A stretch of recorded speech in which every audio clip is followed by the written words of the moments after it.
자, 오늘은 이제 지난주에 우리가 민수기 20장 우리가 이제 그 무리바 사건까지 했죠.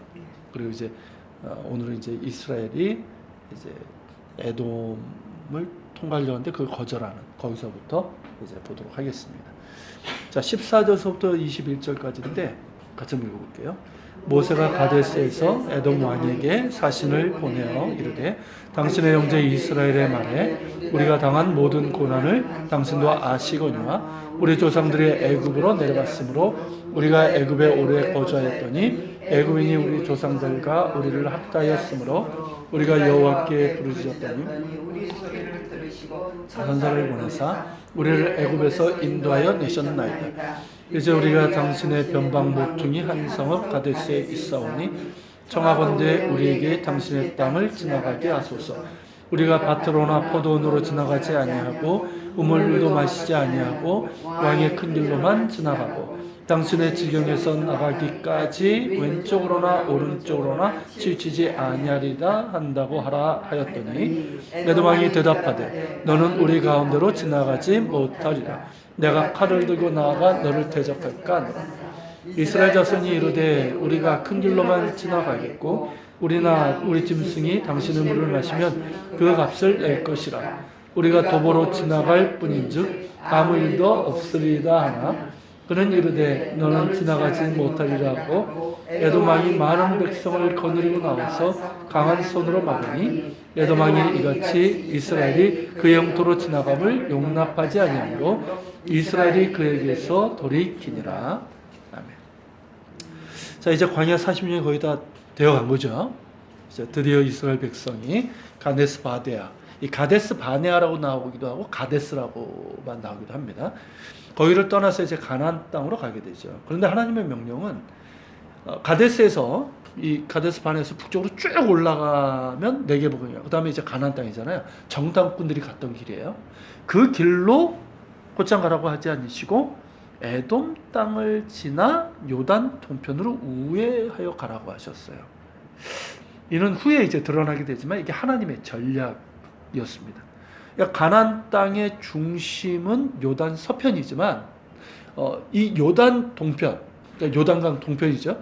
그 지역을 평정하지 않고는 혹은 거기가 안정되지 않고는 온전히 정복전쟁을 수행하기 어려워요. 왜냐하면 전선이 양쪽으로 형성이 되거든요. 요단 동편도 지금 아모리족 속이나 이 적대적인 민족들이 있고 서편도 그렇잖아요. 그러니까 만약에 그 가나안 땅 서편 쪽으로 곧자로 올라가면 이쪽에서 전쟁을 하면 이 동편에 있는 족속들이 가만히 있겠습니까? 그죠? 같은 뭐 편인데 그러니까 이제 이스라엘 공격하게 될 것이고 그러면 이 전선이 양쪽으로 형성이 되는 거예요. 그러니까 이스라엘은 자칫 어렵고 긴 전쟁에 빠질 수가 있는 것이죠.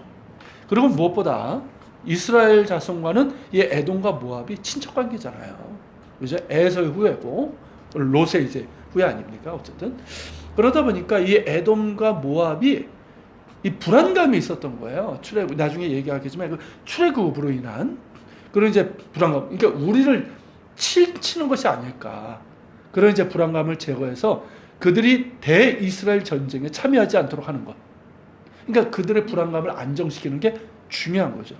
그러니까 이 에돔과 모압 등이 불안하고 두려운 이유는 이 출애굽의 놀라운 역사 때문이죠. 그게 이제 출애굽기 15장 14절 15절에 보면 홍해를 건넌 다음에 모세가 노래를 하잖아요. 그 중에 나오는 내용이에요. 같이 있습니다.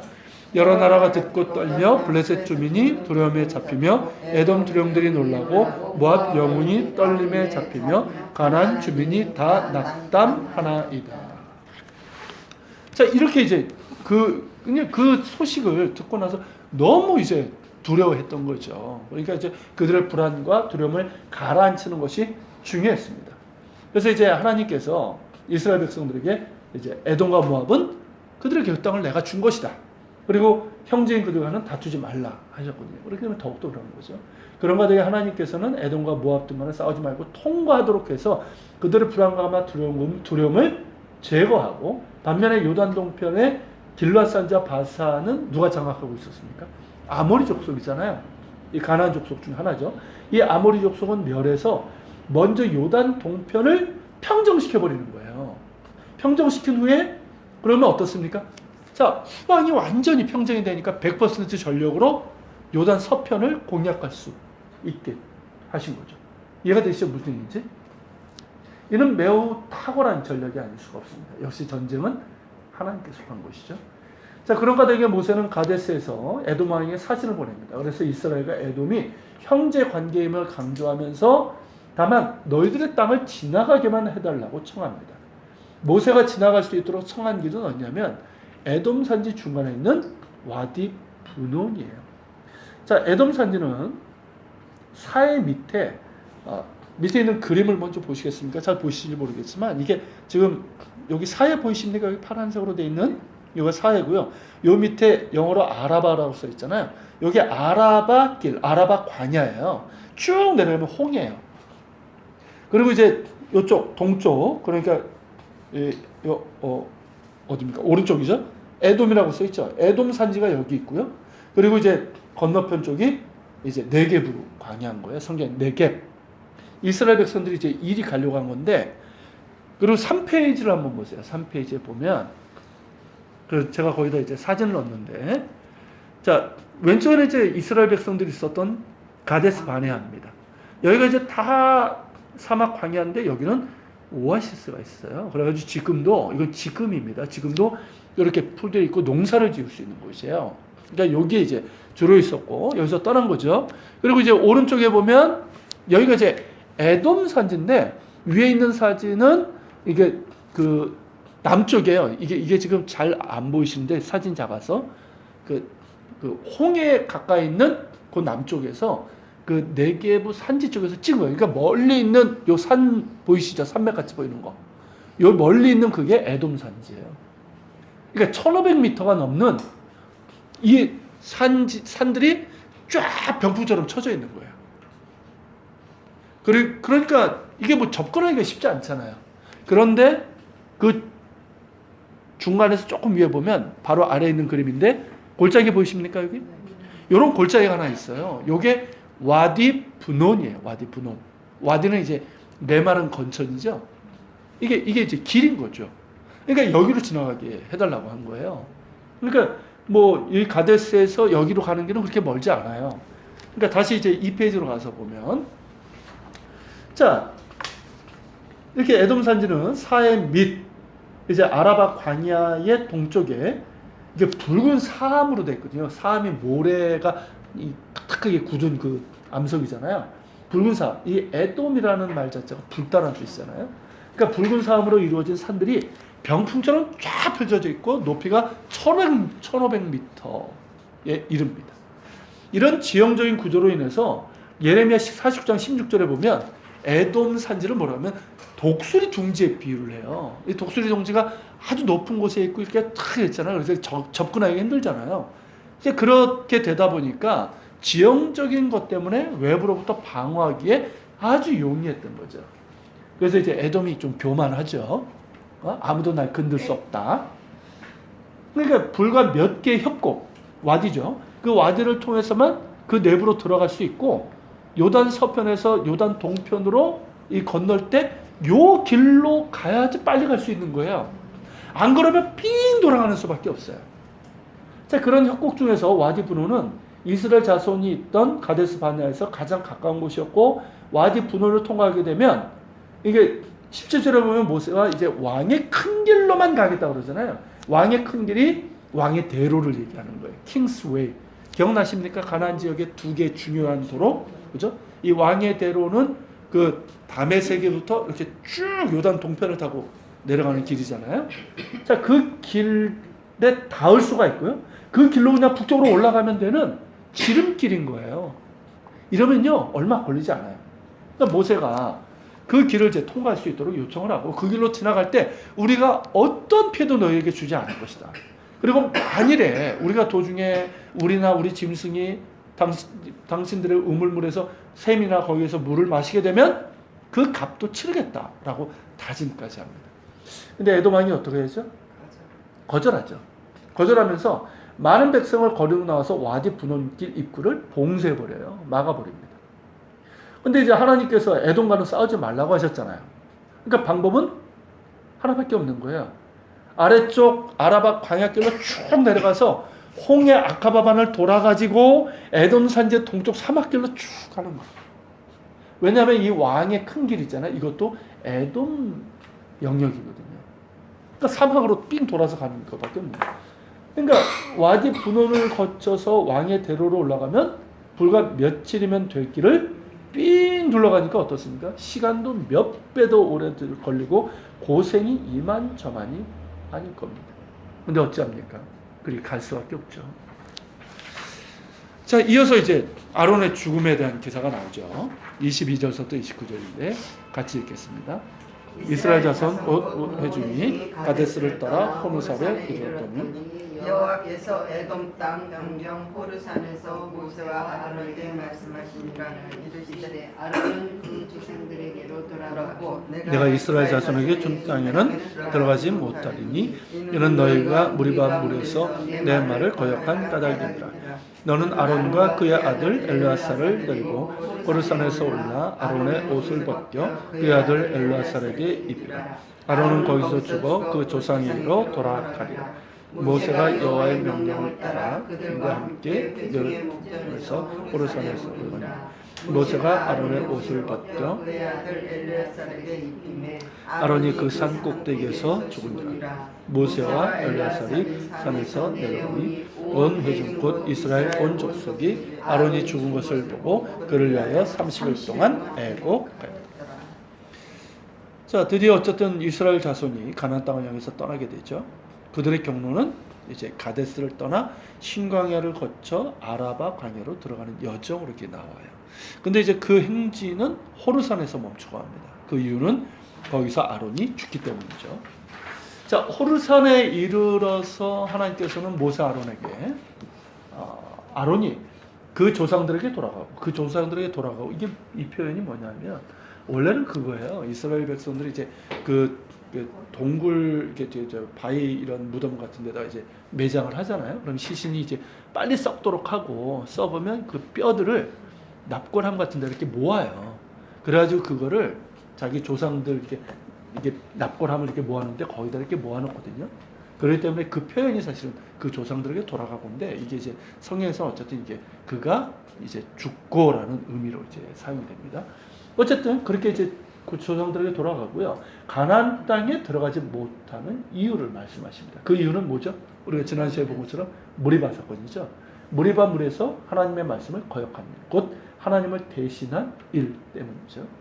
그리고는 이제 모세에게 아론과 그의 아들 엘르아살을 데리고 호르산에 올라 그의 옷을 벗겨 엘르아살에게 입힐 것이며 아론은 거기서 죽어 그의 조상들에게 돌아갈 것임을 말씀하셨습니다. 모세는 하나님의 명령에 따라 그들과 함께 호르산에 올랐고 모세는 아론의 옷을 벗겨 그의 아들 엘르아살에게 입혀서 그를 아론을 대신할 대제사장으로 삼죠. 그것에서 뭐가 이루어진 겁니까? 대제사장 이취임식을 한 거예요. 그리고 아론은 그곳에서 숨을 거두고 모세와 엘르아살은 아론의 시신을 그곳에 장사 지낸 후에 산으로 내려오고 백성들과 함께 그를 위해서 30일 동안 애곡하며 장례를 치르게 됩니다. 자, 이런 아론의 죽음은요, 거룩한 직분을 맡은 대제사장이라 할지라도 하나님 자리를 대신하는 불순종은 엄중한 책임이 따른다는 것을 보여줍니다. 오히려 그 책임이 더 큰 거죠. 그죠? 대제사장이기 때문에 그 죄가 더 크다 하겠습니다. 그러나 동시에 호르산에서의 죽음은 아론과 이스라엘 향한 하나님의 자비입니다. 비록 아론의 불순종과 이스라엘 자손의 반역에도 불구하고 아론의 아들 엘르아살에게 제사장직을 승계할 수 있도록 하신 것은 아론을 택하신 하나님의 뜻이 바뀌지 않았다는 것을 보여주는 거예요.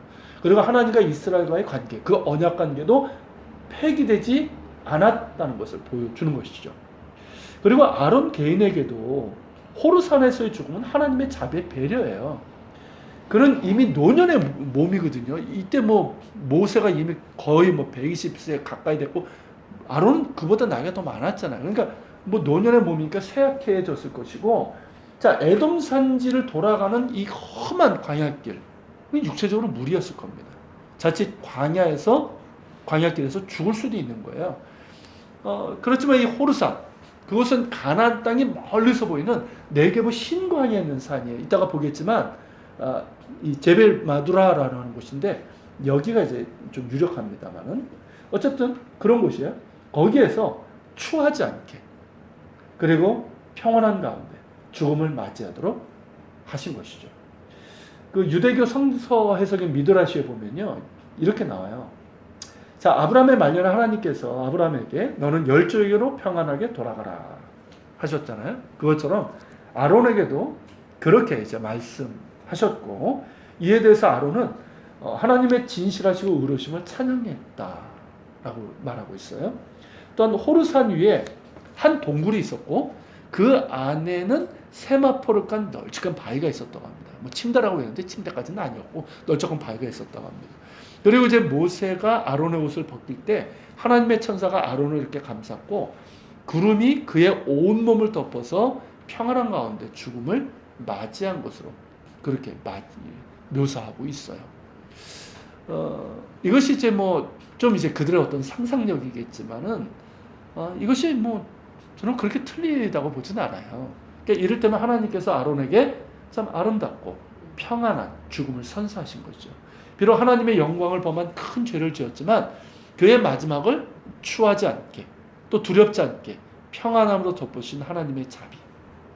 그러니까 주의 종을 아끼시는 하나님의 자비를 이 호르산에서 보여주신 것이죠. 자, 그런데 이제 아론의 무덤으로 알려진 곳이 두 곳입니다. 요르단 이제 페트라 근처에 가면은 제벨 하룬 혹은 아랍어 발음으로는 자발 하룬이고요. 뭐 제벨 하룬, 자발 하룬이라고 하는데 하룬이 뭐냐면 아론을 얘기하는 거예요. 이게 제벨은 뭐냐면 산이에요, 산. 제벨 무사 그러면 모세의 산이고요. 그러니까 이 아론의 산이라고 알려진 곳이 하나 있어요. 그리고 또 하나는 이 가데스 바네에서 멀지 않은 한 20여 킬로 되는 그 네게브 신광의 제벨 마두라, 자발 마두라라고 하는데 여기 이제 그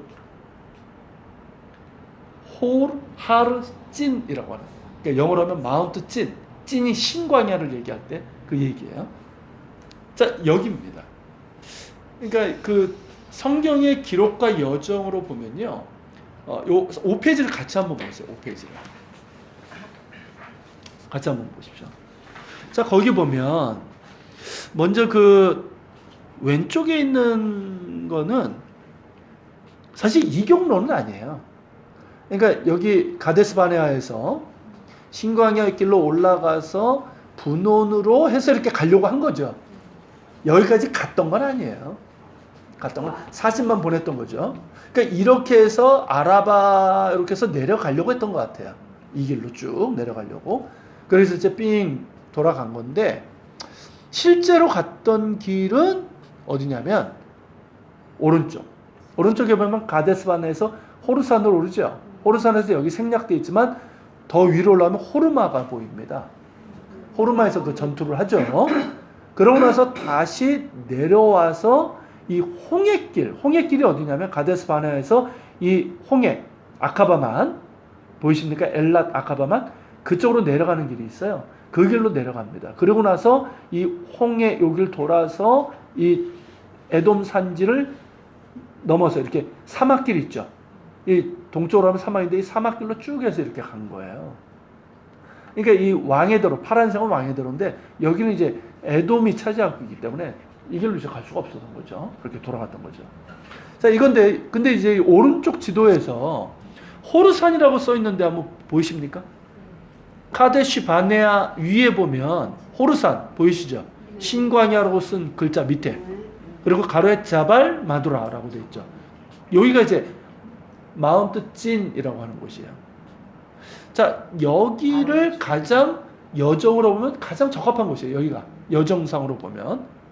그런데 이제 그 에돔 쪽에 보면 그 에돔의 돔 파란색 밑에 보면 페트라라고 써 있는 거 보이십니까? 그 유명한 유적지잖아요. 그 밑에 보면 자발 하룬 보이시죠? 삼각형 돼 있고, 여기가 이제 아론의 산, 아론의 무덤, 정상에 아론의 무덤이 있다고. 이 두 군데를 얘기를 하는 거예요. 그래서 사진을 그 밑에 보면 왼쪽에 있는 사진이 요르단 이제 페트라 인근에 있는 제벨 하룬입니다. 멀리서 찍은 거고, 요 산 정상에 보면 이렇게 요런 이제 아론의 기념 무덤이 있어요. 실제 여기 뭐 아론의 유골이 있는 건 아니고요. 기념 무덤이 있어요. 그리고 이제 오른쪽에 있는 사진 둘은 여기 이제 네게브 신광야에 있는 제벨 마두라입니다. 근데 이제 제벨 마두라인데 이건 그렇게 높질 않아요. 근데 여기 보면은 요런 이제 둥글둥글한 이 돌들이 의외로 많아요. 이게 뭐냐면 예전에 여기가 바다였던 흔적이에요. 네게브 지역이 시절로 바다였습니다. 조개 껍질도 굉장히 많이 나오고요. 이렇게 보면 이게 물의 압력으로 눌리고 깎여서 만들어진 이 둥근 돌들이에요. 이런 돌들이 좀 있어요. 어쨌든 이 지역이에요. 자, 다시 4페이지 밑으로 가서 보면 자, 어떤 게 맞을 것 같아요? 여정상으로 보면 이 신광야에 있는 자발 마두라 여기가 맞아요. 여기가 맞아요. 왜냐하면 이 페트라 인근에 있는 제벨 하루는 에돔 산지 안쪽에 있어요. 안쪽에. 자, 에돔 족속이 이스라엘 통과를 거절했잖아요. 그러니까 맞지 않고요. 자, 거기서 아론의 죽음을 이스라엘 백성들이 30일 동안 애곡하며 장례를 치렀다? 이건 어려운 거예요. 그래서 이제 여기가 아니라 신광야에 있는 제벨 마두라가 맞는데 그럼에도 불구하고 그것을 제벨 하론, 아론의 산이라고 부르는 이유는 요세푸스 때문이에요. 그 초대교회 당시의 유대 역사가 요세푸스가 여기를 아론의 무덤이 있는 호르산이다 언급을 했고 그리고 이후에 로마의 이제 콘스탄틴 황제, 기독교 공인했던 황제죠. 콘스탄틴 황제 때에 교회 역사, 그 교회사를 쓴 유세비우스라는 사람이 있어요. 이 사람도 이제 페트라 근처에 있는 이 제벨 하론을 아론의 무덤이 있는 호르산이라고 언급을 했기 때문에 그래서 이렇게 된 거예요. 그러니까 좀 뭐 이유가 있겠어요. 뭐 그냥 자기들 판단이겠죠. 뭐. 그래서 중요해요. 그것도 유명한 거잖아요. 저 서기 전후, 기원 전후 예수님 탄생 기점인데 그거 수도사가 잘못 계산한 거잖아요.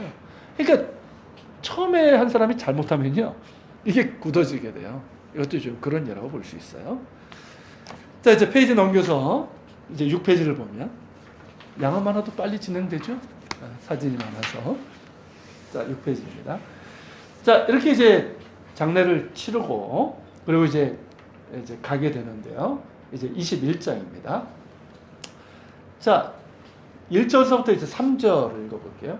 내게를 거주하는 가나안 사람 곧 아란의 왕이 이스라엘이 아다립 길로 온다 함을 듣고 이스라엘이 쳐서 그중 몇 사람을 이스라엘이 서원하여 이르되 주께서 만일 이 백성을 내 손에 넘기시면 내가 그들의 성읍을 다 멸하리이다.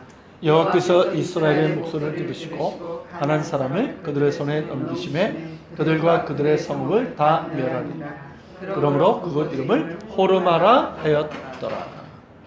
자, 이때는 이제 이스라엘 백성들이 가나안을 떠나서 동북쪽에 있는 네게브 신광야에 있는 호르산. 이제 호르산 여기 지도에도 보이죠? 가데스 바네아 보이십니까? 거기서 호르산 바로 위에 있죠? 동북쪽. 자, 거기에 이르러서 아론의 장례를 치르고 난 때로 볼 수 있을 것 같아요. 자, 이 가데스에서 호르산으로 이어지는 이 길이 이 지도에서 보는 것처럼 어떻습니까? 아다림으로 가는 길이에요. 이게 이제 북쪽으로 올라가는 길이죠. 그러니까 이 길로 쭉 올라가면 어디입니까? 호르마 아라시잖아요. 그러니까 쭉 갈 수 있고요. 가다가 오른쪽으로 이 동쪽으로 딱 꺾으면 이 어디로 갑니까? 사해 남쪽이잖아요. 아라바 광야로 가는 길하고 연결이 돼요. 광야길하고 연결돼요. 그리고 이제 요단 동편으로도 갈 수 있는 거죠. 그러니까 아마도 이스라엘 백성들은 이제 호르산이니까 조금 올라가서 다시 이제 동쪽으로 이렇게 꺾어서 아라바 길로 가서 쭉 내려가서 남하하려고 한 것 같아요. 그런데 이제 이스라엘이 이 길로 아다는 길로 올라오는 것을 이 아라드 왕이 뭘로 생각했습니까? 우리들을 치러 온다고 생각을 한 거죠. 자기들 영역이니까. 그러니까 이스라엘을 급습을 합니다. 그러니까 전면전이 아니었어요. 이거는 몇만 포로로 사로잡았던 얘기는 뭐냐면 딱 이렇게 꺾을 때 아말렉의 특징이 그거 아닙니까? 그죠? 뒤통수 치는 거잖아요. 광야에 있을 때도. 그래서 급습을 해서 몇을 포로로 잡았어요. 그러니까 성경에는 이제 가나안 사람으로 나오는데 전통적으로는 이들을 이 아말렉 족속으로 봅니다. 왜냐하면 아말렉은 이 네게브 광야를 중심으로 흩어져 살던 호전적인 유목 민족이었죠. 그리고 이들 족속과의 악연이 이스라엘 백성이 광야에 있는 동안은 물론 계속 이어지게 되잖아요. 그죠? 사울 뭐 이렇게 계속 이어지게 되잖아요. 자, 이스라엘을 치고 몇을 이제 포로로 잡아간 아말렉에 대해서 자, 이스라엘 백성들이 뭐라고 얘기합니까? 주께서 만일 이 백성을 내게 넘기시면 내가 그들의 성읍을 다 멸하리이다 하고 서원을 합니다. 자, 하나님께서는 이스라엘의 목소리를 들으시고 그들을 이스라엘 손에 넘기시죠. 그래서 아말렉 족속의 성읍을 멸하는데 그것을 호르마라고 부르게 됩니다. 그러니까 이 호르마 위치를 한번 보세요. 지도에서 아랏 아래 있죠. 보이십니까? 지도에서? 그죠?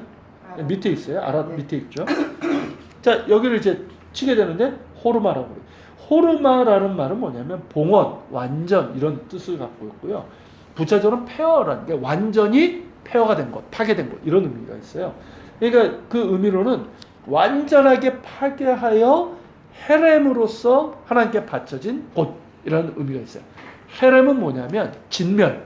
하나님께서 이제 진멸하라 이런 거 이제 명하시죠. 특히 여호수아서에 보면 많이 나오는데 이건 이제 하나님을 대적하거나 죄악으로 관영한 성을 심판하실 때 진멸할 것을 명하실 히브리어입니다. 이게 헤렘이.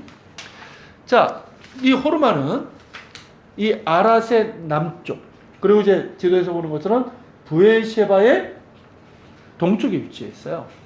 그리고 옛 지명이 원래 지명이 뭐냐면 사사기에도 나오는데 스밧 그리고 이제 여호수아 15장에는 홀마로 나옵니다. 그리고 이제 가나안 정복 후에는 유다 지파에게 분배되었다가 시몬 지파에게 양도가 되는 이제 성읍으로 나와요. 자, 호르마라는 지명은 이미 우리가 앞에서 봤는데 민수기 14장 15절에 나옵니다. 그때 이스라엘 백성들의 일부가 이 정탐꾼 그 불순종 사건 이후잖아요. 그때 어떻게 합니까? 이스라엘 백성들의 일부가 모세가 가지 말라고 그러는데도 자기 멋대로 올라가죠. 그래서 가나안을 우리가 점령하겠다고 올라갔다가 어떻게 합니까? 그 일대에 살던 아말렉과 가나안 원주민들에게 아주 깨지고 내려오죠. 그때 이제 패배한 곳이 호르마로 나옵니다. 그러니까 그곳을 이번에는 승리해서 폐허로 만든 거죠. 그죠? 그러니까 즉 패배의 자리가 승리로, 반역의 불순종의 자리가 하나 된 순종의 자리가 된 거예요. 그것을 잘 보여주는 것이 뭐냐면 이 호르마 요 사건에서 이스라엘 백성을 어떻게 표현하고 있냐면 이스라엘이라는 단수로 사용하고 있다는 거예요. 자, 그 이전까지는 어땠습니까? 그 전까지는 이스라엘 회중 또는 이스라엘 자손이라는 표현이 주를 이루었는데 여기서는 마치 한 사람처럼 하나님께 구하고 아말렉을 친 것처럼 그게 이스라엘이라는 이제 말로만 언급을 하고 있다는 거예요. 이는 적어도 이때만큼은 이스라엘 자손들이 어땠다? 한 마음이 되어서 마치 한 사람처럼 하나님께 구하고 또 한 사람처럼 아말렉을 쳐서 승리함으로써 자신들의 반역과 패배의 자리를 순종과 승리의 자리로 하나님께 드렸음을 의미하는 거죠. 이것이 왜 중요하냐면요. 이 싸움의 규모는 그렇게 크지 않았어요. 규모는 크지 않았지만 약속의 땅으로 가는 여정에서 가나안 족속을 상대로 한 첫 번째 승리였기 때문입니다. 하나님께 대한 순종으로 하나 될 때 승리가 보장되는 것임을 보여주는 것이에요. 그런데 계속 그랬으면 얼마나 좋았을까요?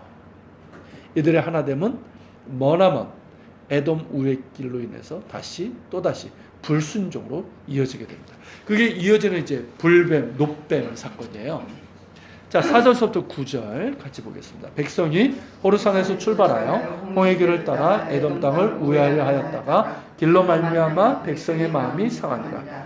백성이 하나님과 모세를 향하여 원망하여 어찌하여 우리를 애굽에서 내어 이 광야에서 주게 하는가? 이곳에는 먹을 것도 없고 물도 없도다. 우리 마음이 이 하찮은 음식을 싫어하노라 하며 여호와께서 불뱀들을 백성 중에 보내어 백성을 물게 하심으로 이스라엘 백성 중에 죽은 자가 많은지라. 백성이 모세에게 이르러 말하되 우리가 여호와와 당신을 향하여 원망함으로 범죄하였사오니 여호와께 기도하여 이 뱀들을 우리에게서 떠나게 하소서. 모세가 백성을 위하여 기도하며 여호와께서 모세에게 이르시되 불뱀을 만들어 장대 위에 만들라. 자마다 그것을 보면 살리라. 모세가 놋뱀을 만들어 장대 위에 다니 뱀에게 물린 자가 놋뱀을 쳐다본즉 모두 살다. 자, 호르마에서 아말렉을 치고 승리한 이스라엘 백성들. 자, 전열을 가다듬고 호르산으로 출발해서 홍해길로 이번에 이제 밑으로 내려갑니다. 그러니까 이게 방향을 좀 튼 거죠, 이제는. 그래서 이제 방향을 틀어서 이 홍해길을 따라 에돔 땅으로 우회하려고 했습니다. 근데 이 길은 매우 척박하고 메마르며 일교차가 심했습니다. 이들이 오랜 기간 가데스 바네에 머물면서 긴 여정을 하지 않았기 때문에 아마도 더욱더 힘겨웠지 않았을까 생각이 들고요. 아니나 다를까 그 길로 말미암아 마음이 상하였고 사실 상할 만도 했습니다. 그러나 이번이 처음입니까? 이번이 처음이에요? 그러니까 누구 말대로 이런 광야길 처음 겪어요? 아니죠. 이미 40년 동안 온몸으로 겪은 광야길입니다.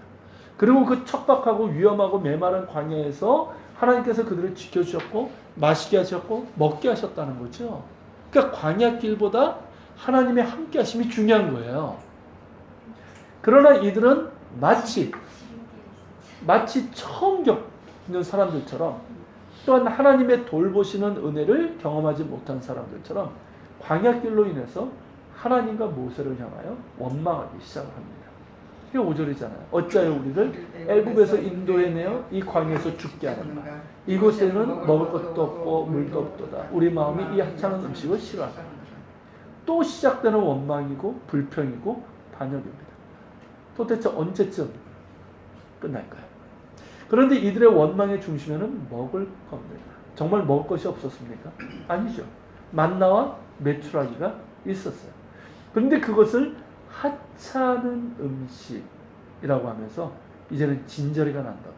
먹을 것이 없어서 죽을 지경이라고 불평을 쏟아놨습니다. 자, 만나와 메추라기는 뭡니까? 이건 음식 이상하잖아요. 음식 이상이잖아요. 음식 이상. 먹을 것이 없는 광야에서 자신의 백성을 먹이시고 돌보시는 하나님의 자비이고 생명의 양식이에요. 또한 하나님께 대한 신뢰와 순종의 척도죠. 만나를 통해서 너희가 나를 신뢰하는지, 그죠? 사람이 떡으로만 사는 것이 아니라 하나님의 입에서 나오는 말씀으로 사는 것이라.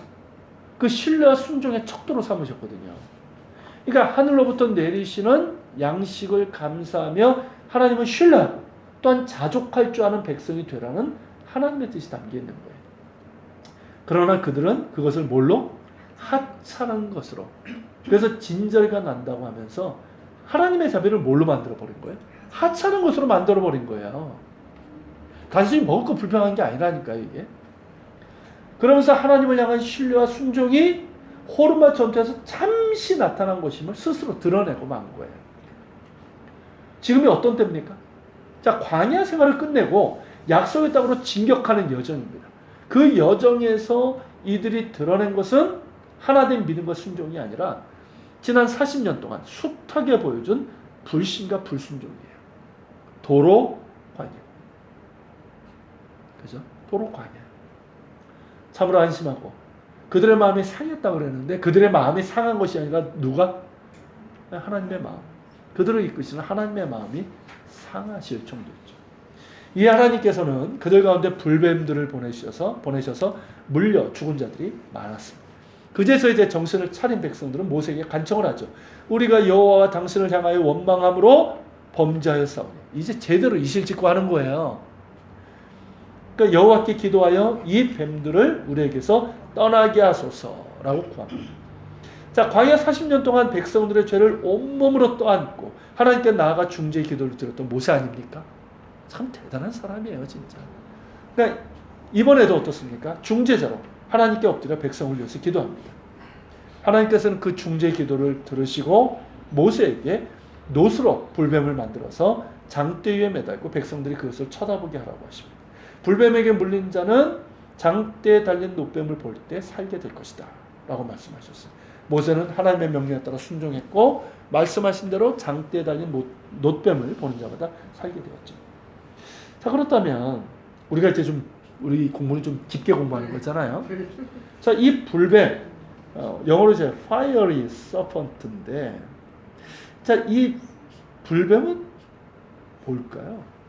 사막이나 광야에 사는 독사를 얘기하는 걸까요? 아니면 최근 과학자들이 말하는 메디나충일까요? 자, 이 메디나충, 두라쿤쿨루스, 메디네시스, 이게 의학적인 용어라서 여기 보면 메디네시스, 이게 메디나라는 말에서 나온 말이고요. 그리고 이제 기니아 웜, 아프리카에 있는 기니에서 나온 기니 벌레라는 의미도 있어요. 이 메디나충은 뭐냐면 숙주에 기생을 해요. 그래서 사는 매우 위험한 기생충입니다. 이 메디나충이라는 이름이 붙여진 이름은 뭐냐면 이슬람 성지인 메디나라는 도시에 이 기생충이 많이 발생을 했어요. 그래서 그랬다는, 거기서 붙여진 이름이라는 설도 있고요. 이 기생충의 또 다른 이름이 기니웜은 서아프리카에 보면 이게 기니가 있잖아요. 그 해안을 따라서 이 기생충이 유행했기 때문이라고 합니다. 그리고 이 기생충 학명, 참 발음하기 힘든 드라쿤쿨루스. 이게 드라쿤, 뭐 같습니까? 드라쿤? 드래곤. 용이에요, 용. 그러니까, 예. 드래곤이죠. 자, 이 작은 용에 의해서 고통을 받는다는 의미를 갖고 있습니다. 그러니까 이게 실제로 어떠냐면 한 1m쯤 됩니다. 길이가. 1m쯤 되는 가느다란 벌레인데요. 마치 작은 용이 아닌가 생각이 들었던 것 같아요. 그리고 큰 고통을 줍니다. 밑에 있는 그림이에요, 이게. 제가 사진을 찾아가 넣었는데, 메디나충, 이거 뭡니까? 그 원형 보존하는, 이렇게 한 거고요. 여기 보면, 이제 설명을 같이 보세요. 이 메디나충은 이 오염된 물웅덩이, 깨끗하지 않은 물웅덩이에 서식하는 벌레인데, 이 물이 귀한 데서는 이 동물이나 곤충 그냥 먹고요. 또 사람도 지금도 그렇잖아요. 이 아프리카에 보면 물이 없으니까 물웅덩이에서 이 물을 마시잖아요. 이 물을 마실 때 체내에 들어와서 기생을 합니다. 근데 이거는 위산에 녹질 않아요. 그래가지고 얘가 자라가지고 이 안에서 자랍니다. 1m에 달하고요. 그리고 이제 이 유충을 낳는데 몸에 이렇게 붙은 상태에서 내장을 뚫고 발이나 발의 피부를 뚫고 밖으로 나옵니다. 이때 굉장히 뜨거운 고통을 느껴서 너무 뜨거우니까 환부를 물에 담그게 돼요. 그래가지고 이 벌레가 안에 있는 사람은 어쩌냐면 물로 가게 돼 있어요. 물로. 그러니까 거기서 이제 물로 들어가게 되는데 그때 이제 메디나충이 피부 밖으로 나온다는 거죠. 그러니까 자신이 살던 물에다가 유충들을 낳기 위해서라고 합니다. 그러니까 숙주에 기생하다가 물로 유인한다는 점에서 우리나라에서도 발견된 연가시. 영화로도 한번 나왔던 거 아세요? 연가시? 네, 그것과 이제 비슷하죠. 실제로 있는 거예요? 네. 연가시는 한 요 정도 돼요, 길이. 얘보다 짧아요. 숙주가 뭐예요? 얘는 더. 숙주. 먹는 숙주? 아니, 뭐예요? 그게 아니라 기생충들이 기생하는. 사는 붙어가지고 영양분 다 빨아먹고 사는. 네. 자, 실제로 주전 1550년으로 추정되는 이집트 의학 관련 파피루스, 이 파피루스 아시죠? 네. 거기에 보면 이 기생충이 등장합니다. 얘가 나와요. 그리고 실제로 이집트 여성의 미이라에서 이게 발견이 됐어요. 걔도 죽어서 이제 나왔겠죠. 그리고 지금은 급격히 감소 추세지만 근래만도요, 아프리카 20여 나라에서 350만 명의 사람들이 이 메디나충에 감염되었던 것으로 알려졌어요. 그래서 과학자들 중에는 민수기 21장의 불뱀이 바로 이 메디나충을 말하는 것이고, 그리고 이것을 빼내는 방법이 여기 밑에 그림에 보면 요런 이제 작은 나뭇가지 같은 걸 이렇게 세게 잡아당기면 절대 안 끊어지기 때문에, 그러면 다시 들어가서 얘가 안 나와요. 그래서 요걸로 살살 감으면서 잡아당기는 것을 예로 보여주는 거예요. 이 장대에다 이렇게 뱀을 이렇게 감게 이렇게 한 거잖아요. 그러니까 시청각 교육이라는 거죠. 이렇게 해석하는 사람들이 있어요, 실제로. 이거는 이제 가능성이 있는 이야기인 것 같아요. 그러나 굳이 메디나충을 이야기하지 않더라도 사막이나 광야에는 맹독을 품은 독사들이 많습니다. 이른바 사막 독사예요. 여기 사진 제가 넣었죠, 오른쪽에. 이거 사막 독사입니다. 이걸 이제 뭐라고 그러냐면 레반트 바이퍼라고 불러요. 자, 그 이름에서 알고 있는 것처럼 레반트라는 지역이 어디냐면 레바논, 이스라엘, 요르단, 터키 이 지역을 얘기하는 거예요. 지중해 연안 이쪽 동쪽. 자, 이 지역, 그리고 아프가니스탄, 파키스탄 등의 중앙아시아, 그리고 이제 이 북아프리카. 그러니까 이거는 건조한 지역 있잖아요. 사막이나 광야리 건조한 지역에 사는 독사입니다. 이게 살무사과예요. 그러니까 독사예요, 독사. 맹독을 가진. 그러니까 1m에서 최대 2m까지 이르고요. 몸빛이 청회색에서 모래색에 이르기까지 다양합니다. 그리고 이제 사막이나 광야에서 흔히 볼 수 있는 색은 모래색에 이렇게 좀 붉은 이런 반점이 있어요. 그래서 위에 있는 요 그림이 요 사막에서 볼 수 있는 그 뱀입니다. 그리고 이제 요 밑에 있는 건요, 실제로 그 사하라 사막이나 네겝에서 볼 수 있는 요렇게 이제 뿔이 이렇게 나 있는 이런 뿔독사예요, 이게. 사막 뿔독사입니다. 그러니까 얘가 이제 모래나 암석 사이에 이렇게 숨어 있다가 이렇게 머리감이 있으면 탁 해가지고 이제 물거든요. 근데 이제 물리면 수분 내 치사에 이를 만큼 맹독성을 갖고 있어요. 그래서 마치 이렇게 독사에게 물리면 타는 듯이 아프다고 그러잖아요. 그래서 이제 불뱀으로 알려진 뱀입니다. 자, 페이지 넘겨서 보면 이 불뱀은 그 히브리어로 뭐라고 부르냐면 사라프라고 불러요. 이게 이제 그 본문에는 두 가지로 부릅니다. 그냥 사라프라고도 부르기도 하고요. 그리고 이제 나카시 스라프. 나카시는 뱀을 얘기할 때 일반적으로 쓰는 용어예요.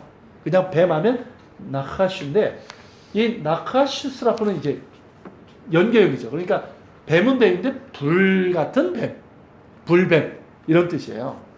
그래서 이제 본문에는 복수형 불뱀들을 보냈다고 그랬으니까 이제 네카심 스라핌이라고 되어 있는데, 참 이게 중요한 건 뭐냐면 이 어원을 제가 말씀드리는 건 뭐냐면 이 단어를 이 사라프라는 단어가 원래 뜻이 뭐냐면 불태우다라는 뜻이에요. 불태우다. 번 아시죠? 불태우다. 그리고 불로 파괴하다는 뜻을 갖고 있어요. 그러니까 이 단어는 불과 관련된 거예요. 그리고 이제 이사야서 6장 6절 7절에 보면 이사야가 그 환상 중에 하나님의 그 영광을 보게 되잖아요. 그때 이제 천사의 한 종류인 스랍들이 나타나잖아요. 자, 이 스랍들, 스라핌 이것도 같은 단어예요. 스랍 복수형이에요. 그러니까 기본적으로 보니까 불과 관련이 되어 있는 거예요. 스랍이라는 이 천사는. 실제로 보십시오. 여기 읽어보면 그때에 그 스랍 중에 하나가 부젓가락으로 제단에서 집은 바 핀 수술 손에 가지고 내게로 날아와서 그것을 내 입술에 대며 이르되 보라 이것이 내 입에 닿았으니 내 악이 제하여졌고 내 죄가 사해졌다. 자, 숫 불이잖아요. 그러니까 불과 관련된 그런 이제 용어라는 것이죠. 자, 이렇게 불태우는 것과 관련 있는 단어가 사라프인데 이 사라프라는 단어를 이 불뱀에 사용하고 있다는 이유는 뭐냐면 이 뱀에게 물렸을 때 그 맹독으로 인해서 타는 것처럼 불에 타는 것처럼 아프기 때문에, 그리고 이제 불처럼 사람의 생명을 파괴하기 때문이라는, 이해가 되시죠? 그러니까 이스라엘 최남단 지역인 이 아라바만 지역과 시내 반도에서 많이 서식하는 뱀이에요. 이 뱀이. 그렇기 때문에 이 뱀은 또 이제 말씀드린 것처럼 모래색, 이게 위장색이잖아요. 거기서 이제 불구스러운 반점이 있는 뱀으로서 이 뱀에게 한번 물리게 되면 치명적인 독성이 가했습니다. 그리고 이제 이 뱀에 대해서 이사야서 30장 6절에 언급되어 있어요. 자, 네겝 짐승들에 관한 경고라. 사신들이 그들의 재물을 어린 나귀 등에 싣고 그들의 보물을 낙타 안장에 얻고 암사자와 수자자와 독사와 및 날아다니는 불뱀이 나오는 위험하고 곤고한 땅을 지나 자기에게 무익한 민족에로 갔습니다. 자, 사막 광야에 사는 짐승들이죠. 암사자, 사자, 독사, 그리고 날아다니는 불뱀. 뱀이 날아다닌다기보다는 이렇게 바위 있잖아요. 이렇게 조금 높은 데 이렇게 숨어 있다가 이렇게 지금 할 때 확 날아가지고 이제 덮치는 거죠. 그걸 표현하는 것 같아요. 그러니까 여기 나오는 거예요. 이렇게 이제 요 있는데 실제로 이 사건의 배경이 되는 그 아라바 광야 남쪽에 가면요, 팀나라라는 지역이 있어요. 지금 이제 그 공원으로 되어 있는데요. 팀나 지역. 여기 이제 고고학 발굴단들이 이제 발굴하다가 예전에 여기 솔로몬의 구리광산도 있고 이집트 시대 때 유적이 있거든요. 이집트의 여신인 하토를 위한 신전을 이제 발굴하게 됐는데 신전 내실에 뭐가 발견됐냐면 12.5cm의 노수로 만든 뱀 형상이 발굴됐습니다. 그러니까 이집트 사람들은 기본적으로 뱀을 숭상하잖아요. 그러니까 이 지역에 많은 이 사막 독사를 형상화한 것이죠. 자, 제가 이 두 동물에 대해서 좀 설명을 했는데, 따라서 본문에 등장하는 이 불뱀은 뭘로 봐도 무방하다? 문자 그대로 사막 독사로 봐도 무방하다는 거죠. 그리고 중요한 것은 뭐냐면 이들 불뱀 독사들이 없었던 것이 아니라는 거예요. 광야에는 이런 독사들이 많아요. 지금까지 없던 뱀들이 갑자기 생겨가지고 그들을 문 것이 아니라 지금까지는 하나님께서 막아주셨던 거예요. 그러나 그렇게 하나님을 원망하고 모세를 대적하는 자들을 더 이상 막아주시지 않은 것이고, 그리고 하나님의 자비를 하찮은 것으로 만든 자들에게, 그죠? 보내신 거예요. 마땅한 처벌이죠. 그러나 모세의 중재 기도를 들으시고 하나님께서는 또다시 자비를 베푸시죠. 그 자비가 노뱀으로 불뱀의 형상을 만들어서 장대에 달아 그것을 보게 하라는 것입니다. 그 노뱀을 보는 자들은 나을 것이라는 거죠. 자, 그렇다면 또 다른 질문. 그렇다면 왜 노뱀이었을까 하는 거죠. 왜냐하면 노수로 만든 뱀을 쳐다만 봐도 뱀에 물린 상처가 나을 것이다. 이건 왠지 좀 이집트에서 좀 볼 수 있는 어떤 주술 같아 보이잖아요. 실제로 후에 이 노뱀이요, 이 히스기야 때까지 어떻게 되냐면 성전 안에 안치되어 가지고요 우상 숭배 물건이 되고 맙니다.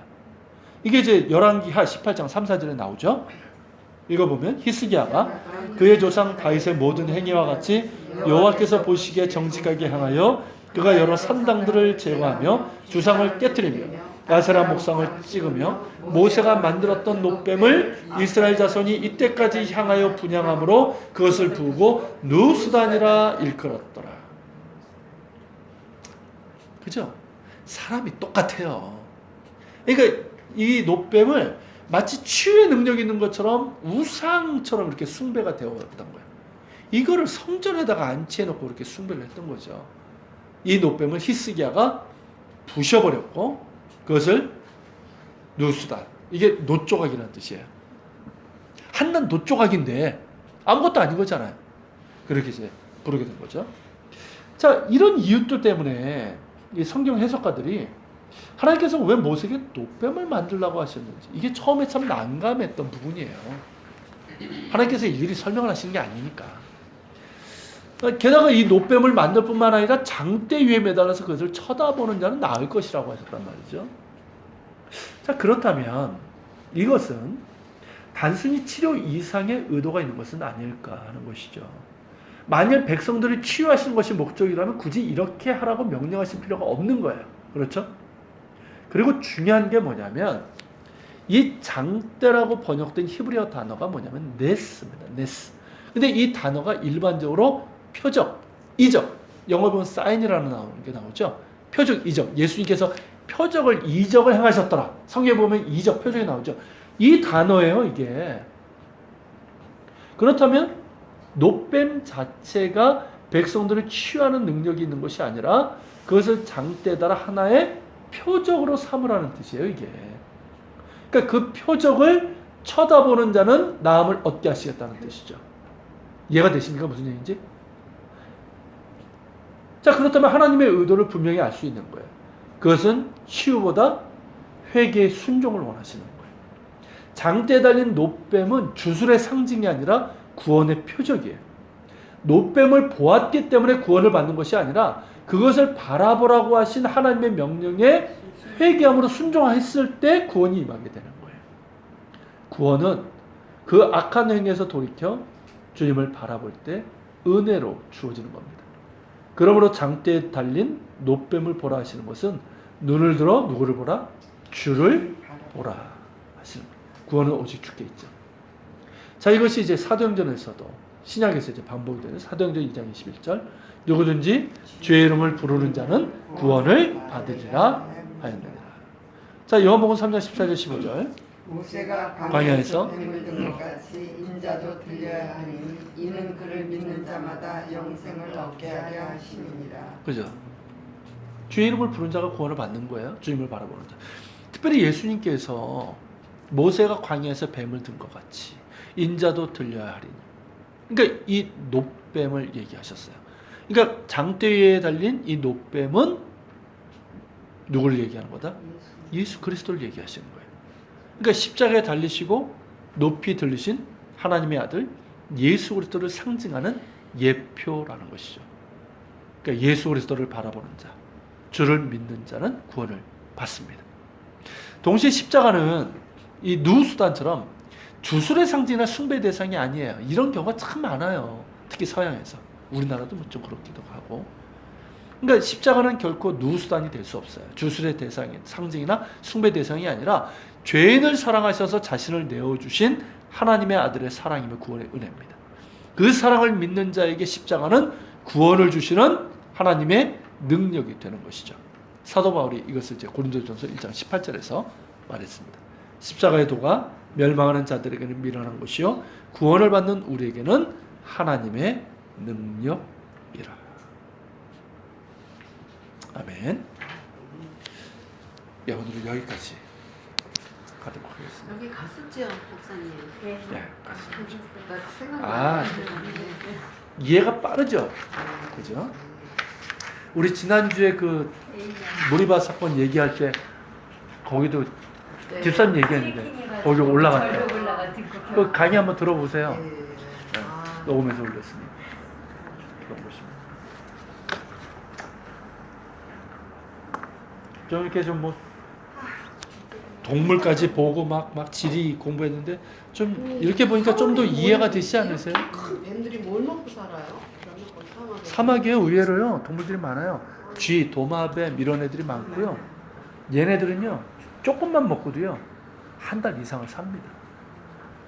사람이 문제예요. 사람이 이런 데서 사는 게. 먹고. 뭐 따로 질문 없으시면 질문 없고 저는 군원에서 마음이 상했다는 게 너무 이해가 안 돼요. 상할 만해요. 완전히 그래서 여기서 그냥 딱 건너가면 바로인데 사실 이렇게 지름길도 뺑 있고. 돌아가는 거는 근데 아이들하고 같이 갈 수 있는 게 근데 지름길이 있지만 거기를 억지로 가려고 하면 에돔하고 싸워야 되고 그러면요. 그러니까 이제 백성들은 그런 생각을 했을 거예요. 왜 에돔하는 마음을 하나님이 돌이켜주지 않으셨을까? 그게 뭐하고 똑같냐면 이기적인 거예요. 우리만 생각하는 거예요. 우리만. 그러면 에돔 하나님께서 에돔에게 약속하시고 그들에게 복을 주신 부분이 있는데 그 사람도 뭐 그 사람 죽어도 되는 거 그건 아니죠. 그러니까 이게 이기적인 부분이고 그래서 하나님의 뜻에 순종할 때